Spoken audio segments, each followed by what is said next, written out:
자, 이어서 비즈니스 미니 특강인데, 자, 오늘은 비즈니스 미니 특강을 어떤 걸 할까 이런 생각을 하다가, 자, 질문 한번 할게요.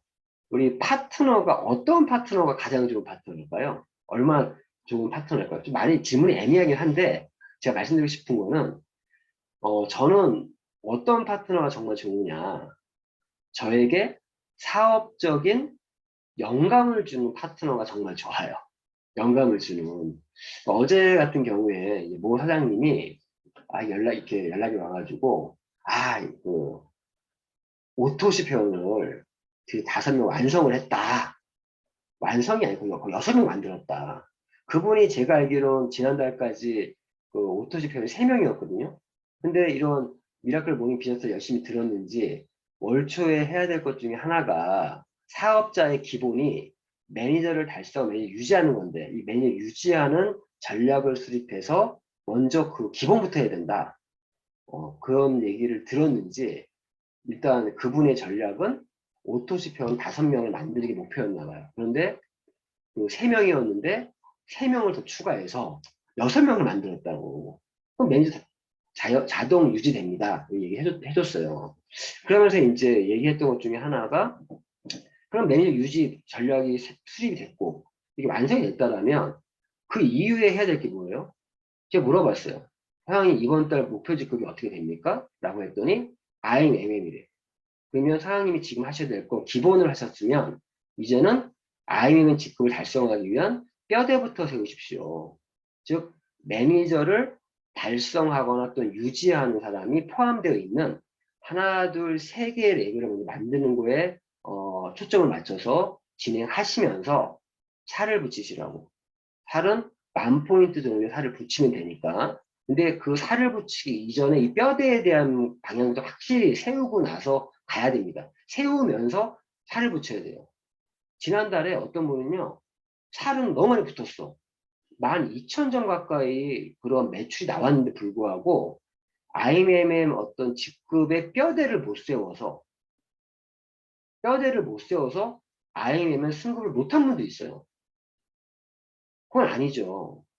뼈대를 세우면서 살을 붙여야죠. 물론 뭐 살을 붙여놓고선 뼈대를 세울 수도 있겠지만 뼈대를 세우면서 또 그 뼈대를 세우는 과정에서 최소한 MM이든 SM이든 도전할 수 있는 사업 파트너를 만들어내야 되잖아요. 만들어내야 되니까 그러한 쪽에 이제 진행해라라고 했었는데 이제 제가 또 어떤 영감을 좀 얻었으면 영감이 아니라 이런 질문을 하더라고요. 어떤 질문을 하면 자신이 리크루팅을 너무 잘해요. 그분이 잘하시는데 자, 이 부분은 제가 좀 말씀을 드려야 될 것 같아서 자, 우리가 궁극적으로 멤버십을 만들어 갈 때 최종적으로는 우리가 이렇게 1명, 2명, 3명 기본 3명의 사업 파트너를 만드는 게 1차적인 목표입니다. 멤버십을 구축함에 있어서 1차적인 목표가 1명, 2명, 3명 정도의 사업 파트너를 만드는 것이 이분들 소비자 얘기하는 게 아니에요. 소비자와 사업자 차이가 뭡니까? 이 사업자는 당연히 나와 같이 이렇게 멤버십을 구축하시는 분들이잖아요. 멤버십을. 즉, PM을 멤버십 구축 사업을 하시는 분들, 이러한 사업 파트너 1명, 2명, 3명을 만들어서 열심히 후원 육성을 하면 밀려가는 사업이에요, 저희는. 자, 그런데 이렇게 리크루팅을 잘 하시는 분들 중에 1대 3명이 아니라 4명, 5명, 6명, 7명 만드는 건 좋아요. 처음에 저희가 가족백 전달 위주로 해서 퍼스트 라인을 만들어 가면서 언제까지? 이렇게 사업 파트너가 3명이 나올 때까지 횡적으로 키워 나가는 게 맞습니다. 근데 이렇게 만들어가는 과정에서 주의사항이 있어요. 어떤 주의사항? 자, 이건 이제 요 그림을 얘기하자면, 자, 이렇게 소비자를 얘기할게요. 내가 1명, 2명, 이렇게 1명씩 회원을 만들어가고 있어요. 그런데 요 A라는 사람과 요 B라는 사람이, 둘 다 이제 뭐 소비자라고 볼게요. A라는 사람과 B라는 사람이 서로 아는 사람이야. 근데 이분이 사업자라면, 당연히 이분과 서로 아는 사이고, 이분의 명단에 이 두 번째 분이 있다라면, 이분의 리크루팅은 이 첫 번째 A라는 사람에게 먼저 우선권을 줘야 되죠. 그래서 이 스폰서가 이분을 내가 컨택을 하고 있는 중이라도 이분에게 함께 얘기하는 게 너의 명단에 이 B라는 사람이 있지 않냐? 이 B라는 사람을 너와 함께 이 B를 내가 1대로 배치하는 게 아니라 2대로 배치를 할 테니 함께 나와 너와 함께 이 B라는 사람을 너의 1대 파트너랑 같이 한번 만들어 보자. 이렇게 해서 이분에게 우선권을 줘야 되는 거예요. 근데 이분이 사업자라면 이런 얘기 오고 갈 수 있겠죠. 근데 문제는 이분이 소비자야. 아직 사업에 대한 그런 게 없어.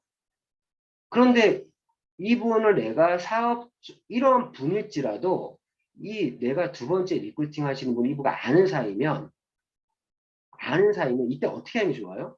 그냥 이분이 사업자가 아니니까 그냥 내 일대를 붙입니까? 그게 아니라 요분 좀 이렇게 얘기를 하고 나서 이분에게 바로 미팅을 하셔야 돼요. 이분을 어떻게? 내가 A라는 사람한테 뭐 언니 B라는 사람 알죠? 이 B라는 사람한테 내가 지금 또 회원가입을 좀 시키려고 하는데 내가 언니한테 언니 요번 기회에 사업 같이 한번 해보자. 이분에게 사업하자고 제안도 안 했어. 이분에게 사업을 한번 같이 해보자고 제안을 할 수 있는 기회가 이런 기회입니다. 이분이 알고 있는 누군가를 내가 리크루팅을 할 때. 그럼 잠깐 워워 해주고 나서 이분에게 사업할 의사를 한번 물어보고 사업에 대한 의향이 없는데도 이분이 어디 붙여주는 것도 또 아니에요. 그것도 아니에요.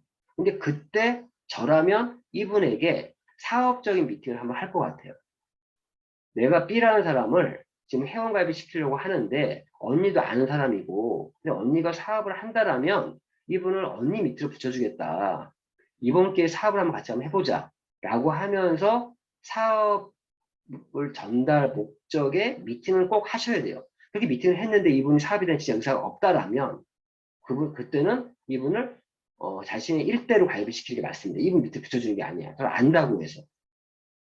이럴 때 이분을 사업적으로 리크루팅 할 수 있는 기회가 이런 상황이다.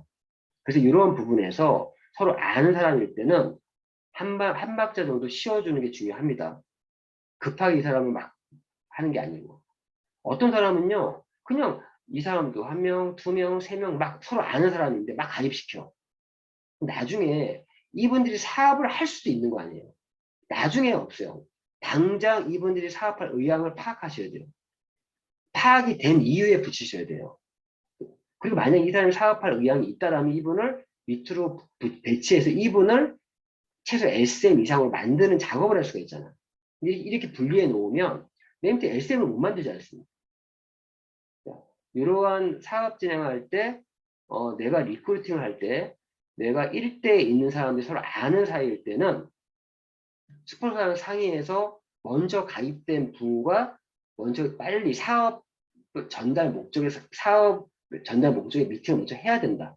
이런 말씀을 좀 드리는 거예요. 그래서 이 부분 굉장히 중요한 부분이니까 요 라인 만들어가는 게 굉장히 중요합니다. 제가 또 어떤 부분 되게 안타까운 분이 있어요. 1대만 몇십 명씩 가입시켜놓고 있는 사람들이 있어. 그분들이 근데 그분은요, 그렇게 20명, 30명, 오토집 회원도 막 10대명씩 되는데, 그분은요, MM 이상 못 가요. IMM 이상 가기 힘들어요. IMM 이상 못 간다는 얘기는 이 네트워크 마케팅, PM 사업에서 진짜 큰 재미 못 보죠. 이 빅 비즈니스들을 그냥 스몰 비즈니스들을 만들어버리는 거예요. 그런 분들은 정말 사업적으로 한번 제대로 이 PM 사업의 가치와 비전을 제대로 알려주고 이 네트워크 마케팅이 무엇인지도 다 알려줘야 돼요. 그냥 매출 나오니까 땡큐? 그건 아닙니다.